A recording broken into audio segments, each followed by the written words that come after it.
The Great Recession drove Arizona to the fiscal brink, but it's coming back.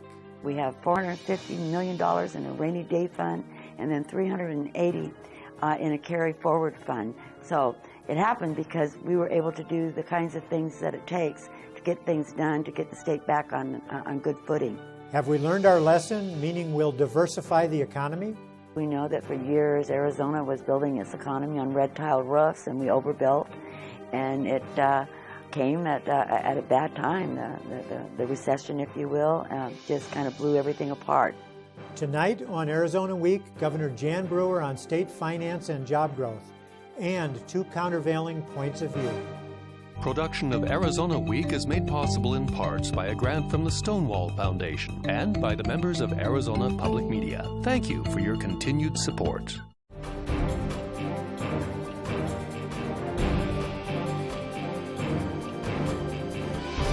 Once again, your moderator, Michael Chiha. 1 year ago, Arizonans were reeling from state budget cuts that knocked tens of thousands off healthcare rolls and left classrooms more crowded and school buildings deteriorating. Now the state is flush with cash, totaling nearly 10% of its budget. We talked with Governor Jan Brewer and two others about it. The state finished the last fiscal year with a big surplus, $379 million. Did that surprise you? Well, not really. After coming back from the worst fiscal crisis Arizona has ever faced, we came forward, I did, and worked with the legislature, and we came up with a plan. I had a very, very strong plan. And by following the plan and implementing the plan, we were able to have that carry forward. We have $450 million in a rainy day fund and then $380 in a carry forward fund. So it happened because we were able to do the kinds of things that it takes to get things done, to get the state back on good footing. And so I wasn't surprised. I knew that we had to make some difficult decisions and some tough decisions, but by doing the right thing, we have now, if you will, saved the state. Were some of those decisions too tough in terms of cuts, considering that the surplus came out to be greater than you thought it would be? You were asking for more money for education and in some areas of health care. I was, and the voters responded in regards to health care and certainly to education with the temporary sales tax. And for that, we were all very, very grateful. So we didn't have to make those horribly difficult decisions in regards to those areas to the extent of which we would have had to have done if we didn't have the support of the voters out there. But, every time you start doing reform, it is difficult, and sometimes it's a little heart-wrenching. But we got through, and people had to tighten up their belts a little bit. But in the long run, what we really did is that we made government more efficient. We were able to do more with the dollars that we had. We had a plan. We changed the way we do business at the government level, and it's paid off. We had a $3 billion deficit, and today we've got a cash carry forward and $400 million, $450 million in a rainy day fund. So we're just feeling very, very confident that we will continue down that path, and Arizona will lead the country in recovery. Now, there are some who are saying that that money needs to be spent in some way, not the $450 because that's the rainy day fund. But what plan would you have for what should be done with that surplus, the $380 million? I think that we have to sit back and see just exactly what we're going to be forced to engage in the coming fiscal year. We have a lot of things on our plate. One of course, is health care. We know that that's going to be terribly expensive if it goes into force the way that it might happen. And so right now we need that surplus to determine just exactly where we can spend those dollars wisely. Would you see some of that surplus being spent to extend the Medicaid program in Arizona as the Affordable Care Act allows? Well, the Affordable Health Care Act is a huge situation, and it covers so many different arenas and areas. And whereas Arizona is so different from other states, so right now what I have done is I've gathered together stakeholders. I've gathered together hospitals, providers, citizens, insurers to the table to determine just exactly what it is that Arizona ought to do and when and how we should do it, because we are so different. We can't look at a model from another state, because Arizona has led the country in healthcare reform and providing affordable health care. If you do come to the decision that we should not accept the extended health care money under Medicaid, then what do you say to people who can't afford health care in Arizona but need it? Well, I can't cross that bridge until I get there. I can't look into a crystal ball. I think that we will always have a safety net for the people of the state of Arizona. I certainly could never see visually myself not having a safety net for those people that aren't able to have or qualify for insurance. And then if you do turn it down, how do you explain that to state taxpayers who will be paying their federal taxes that will be then going to other states for extended Medicaid payments?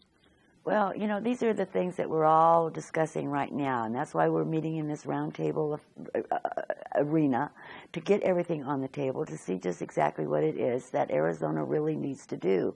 And once we come together in a conclusion, then I will be making some decisions, along, of course, with the legislature, to determine which and how we can best serve the people of Arizona. So, the bottom line is that I don't really believe I have to make any decisions at this point in time until November. Does Arizona have adequate health care for the poor? Should it take the federal expansion? For the industry's view, Peter Wortham joins me via satellite link from Phoenix. He's Vice President for Strategic Communications at the Arizona Hospital and Healthcare Association. Welcome to the program, Mr. Wortham. Thanks for letting me join you. Is the association a part of the governor's roundtable to help her decide on whether the state should take the Medicaid extension? Yes, we're one of the many participants who are having those discussions right now about which direction Arizona should take. And what has happened so far? Have there been meetings, discussions? There's been a couple meetings and a lot of behind-the-scenes conversations, but it's very early in the process. So I think we're really in an education mode and sharing our thoughts together on, where people stand on issues. Now, the governor says she'll make her decision by November. One assumes you'll be meeting quite a bit between now and then to help her get to that decision. Is that right? That's correct, and we've been very appreciative of this open, inclusive process with her, and we still have a lot of decisions left to learn about from the federal government as far as what we can or can't do as far as our Medicaid program. And does the association have a position on this? Do you think that the extension should be taken, or is it too soon to say so? Our position is we'd like to see as many people have health care coverage as possible, but whether that be commercial insurance or through Medicaid, how we get there is where we're really not clear yet. I think once we know better from the federal government what is permissible, how much flexibility we have, I think we'll be able to better figure out where we ought to land with that, and we'll certainly be working with policymakers in making the best choice for Arizona. And what happens if the extension is not taken and Arizona stays with the current Medicaid or access program that it has? What's that picture like for the uninsured in the state? Well, it's been incredibly challenging. As you know, we've been through some rough times with our recession, and at this point, by not expanding and leaving this gap there, we'll still have, several 100,000 people that are low income and uninsured. And what does that mean for hospitals and healthcare organizations? Is it a burden on you because the healthcare load then gets backed up onto emergency rooms and in urgent care centers? Is that not right? That's correct. It's been incredibly challenging when you have people that are uninsured and they're unable to get primary care. They decompensate, they end up in the emergency departments. It can lend to enormous costs and strain on the healthcare system, and that's a problem that affects everyone. And it affects everyone because those costs get pushed forward in higher rates at hospitals among doctors, et cetera, and then insurance rates go up? Is that what you make reference to? That's correct. There's a lot. What happens is cost shifting occurs. Our charity care, our capacity to provide services for the uninsured is diminished, and ultimately it takes its strain on the healthcare system and our economy. Now, what Governor Brewer told me was that she and the legislature, even though they had to make cuts, they've done a job of reforming health care for the poor in Arizona so that it's still adequate for them. What's your assessment of what that's like now? Well, we've really been in sort of a holding pattern, in a quote-unquote weathering the storm, waiting to see what the Supreme Court decision, and we still have an election coming up that's going to really determine where we go from here. But right now, I would consider our safety net really a patchwork. It's adequate for some, but it's definitely not suitable for a sustainable kind of long-term healthy healthcare system. We have just about a half a minute remaining, and in that time, tell me what would bring it to patch up those holes as you described them in the safety net. What could be done there? Well, I think with more people covered, and we really need to change the way we deliver health care and getting people into the right types of health care settings for primary care, that they're not getting it in the emergency departments and so forth. We really do need to reform and realign how we deliver health care and how, more importantly, how patients use the healthcare system and where they can get services they need.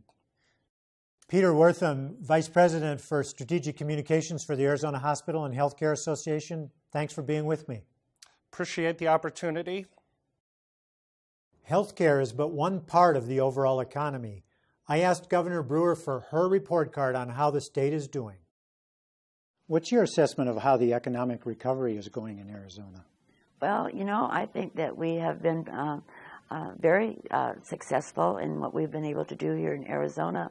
Our unemployment rate is down 3% since 2010. We have worked very hard to get new jobs established here in Arizona. I came forward and did tax reform, so that encouraged people to come here and invest and create and bring new jobs. And certainly those businesses that are here with the tax reform, they are able to have some stability and some predictability about where the state is going, so they're investing more. So I believe that our economy is coming back. I certainly would like to see it get a lot better. You mentioned the unemployment rate, and it has come down considerably since the worst of it a couple of years back. But it's flattened out at 8.2% in the state for the last 3 months. Additionally, Arizona's home foreclosure rate is still among the worst in the country. Are those bad signs, or are they lingering signs of the bad economy? Well, I think they're probably a little bit of all of the above. It's an unfortunate situation because we know that for years Arizona was building its economy on red tile roofs, and we overbuilt, and it came at a bad time. The recession, if you will, just kind of blew everything apart. Nevada, Arizona, Florida were hit very hard. But given the fact that we have come to the point where we're at today and the new jobs that we've been able to bring into the state of Arizona, engaging in high-paying jobs, getting the market out there so people can find jobs, meaning that more people then will need housing. So it's kind of that revolving door situation where one will feed the other. And I'm hopeful that in the next year or two that we'll see a recovery back in the construction arena, and that those things will recover nicely. One of your reforms has been the Arizona Commerce Authority. Can you tell us in some tangible terms what the Commerce Authority has done for Arizona's economy? Well, the Commerce Authority, first of all, was established under my administration when I became governor because I knew we had to do something different to get the economy going, and our Department of Commerce just wasn't functioning the way that I felt that it should. So we established the Arizona Commerce Authority in an effort to have a semi-quasi public-private partnership and put on there leading successful CEOs as board members, and myself as chairman along with co-chairman Jerry Colangelo. So therefore we would then have both the best of government and the best of the private sector working together. So it's a unique type of of operation, which we're very, very proud of, and I must say it's been very, very successful. They have been able to reach out and get a lot of new jobs here. Recognizing that it's still early in the game, the Commerce Authority's only been in place about a year, a little more than that. Can you name any companies or numbers of jobs that have been brought here specifically as a result of the Commerce Authority's work? Well, I could, and if I had a list in front of me, I could probably read off the list to you. But the bottom line is that we've had several energy companies that have established themselves here. We've had people like eBay, we've had Amazon, we've had science and technology companies that have been established. The list just goes on and on. You went out of your way a few months ago to come to Tucson to attend the groundbreaking for a new call center out at the tech park there. Call center jobs are not the high-quality jobs for the most part that come to mind when you talk about that. What was your role there? Why were you supporting that for jobs that don't pay a lot of money? Well, I think it's really important that, a job is a job. Everybody is looking at a different level for a position. But when they have a huge call center, they're employing a lot of people, maybe not at a high wage, but a lot of those call centers are making, $40,000 a year. And, if you've got 100 employees or so, that's a lot of money going into the economy, spending at your businesses and my businesses and buying food, and that money is circulated into the economy, so it makes a big difference. So we're grateful for any jobs that we can get. But certainly we strive for the high-paying jobs, which gets back to, we are very concerned and interested in education so that we can have those kinds of employees, that are involved in science and technology and math, so that we can change the direction of where Arizona's economy really is based. After our interview, the governor's office provided a list of businesses it says the Commerce Authority has helped in bringing nearly 6,800 jobs to the state. Here's the number of jobs and some of the companies. See the full list on our website, azpm.org. To close our interview with Governor Brewer, we asked her about spending for education and the proposal for a permanent school funding source. Businesses who want to come to Arizona who are already here say that their top two needs are an educated workforce and a good transportation system.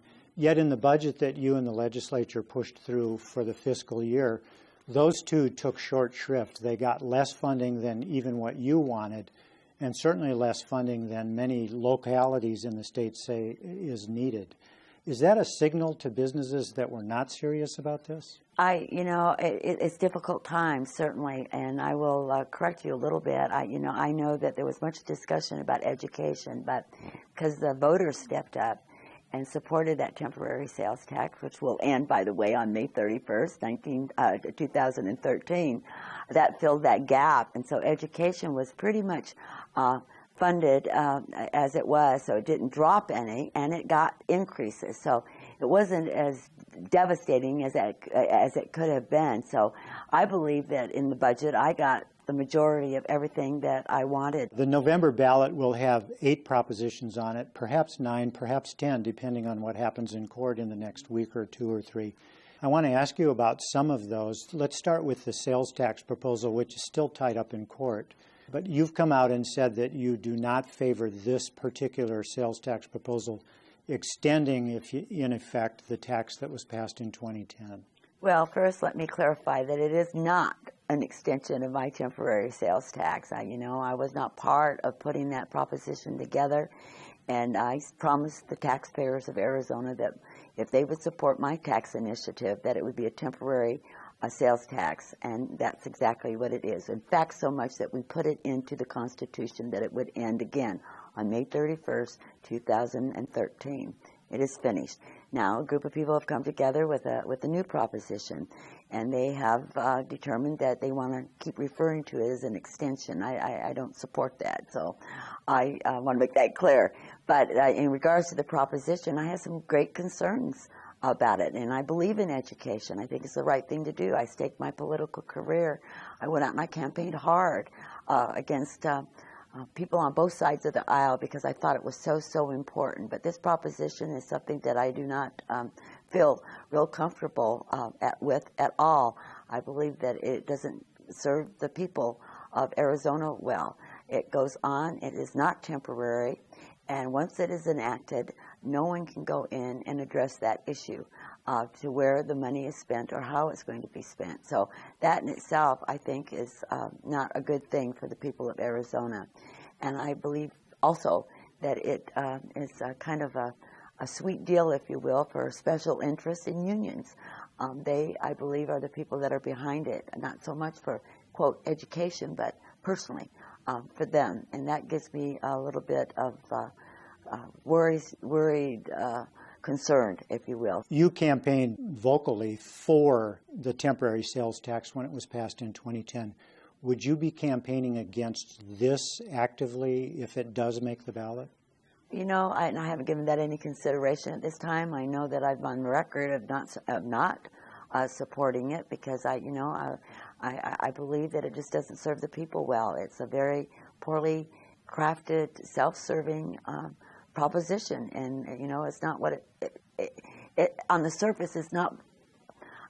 On the surface, it looks probably good. I mean, it probably makes sense, especially when they want to say, it's the extension of the 1 cent sales tax. Well, it's not an extension of the 1 cent sales tax. It's a lot of ins and outs, and it hampers the people of Arizona because it's not temporary. It goes on indefinitely.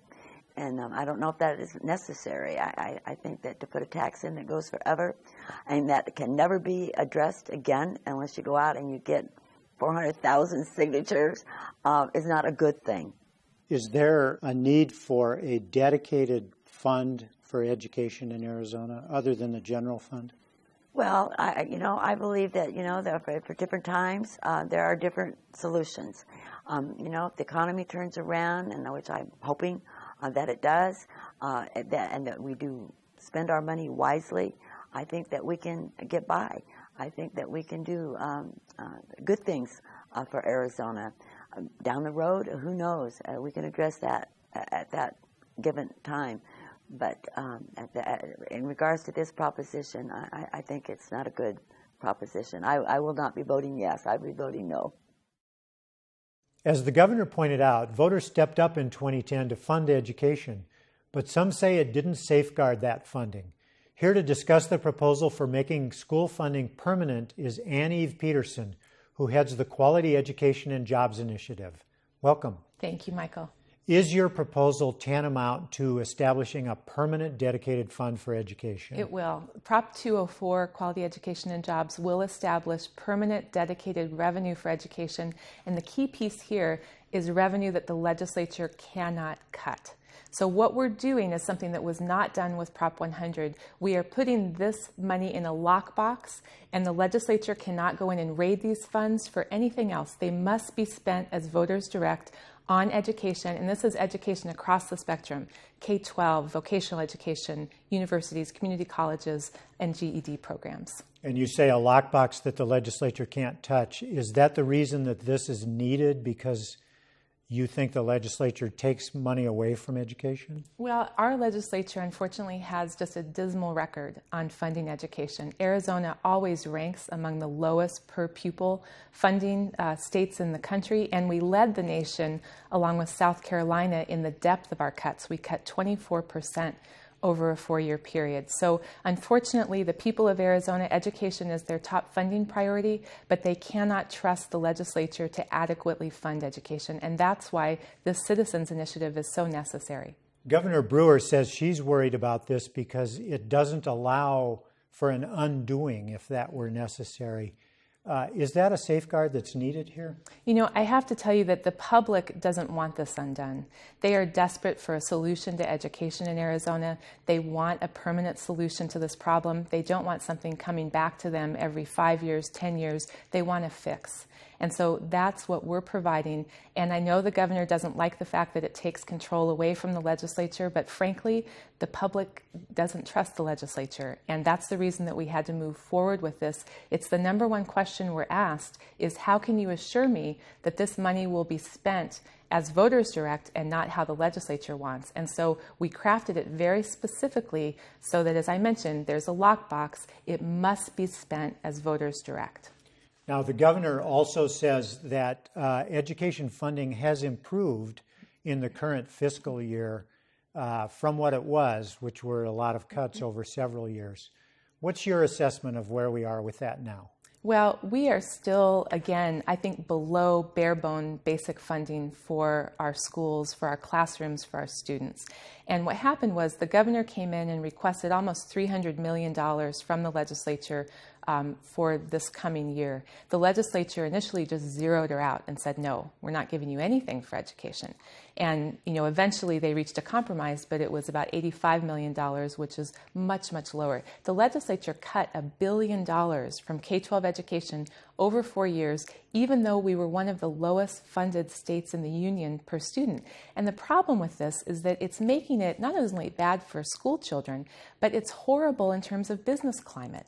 So what we need is a legislature out there championing education and the need to invest in it rather than divesting in it, because businesses aren't going to come here.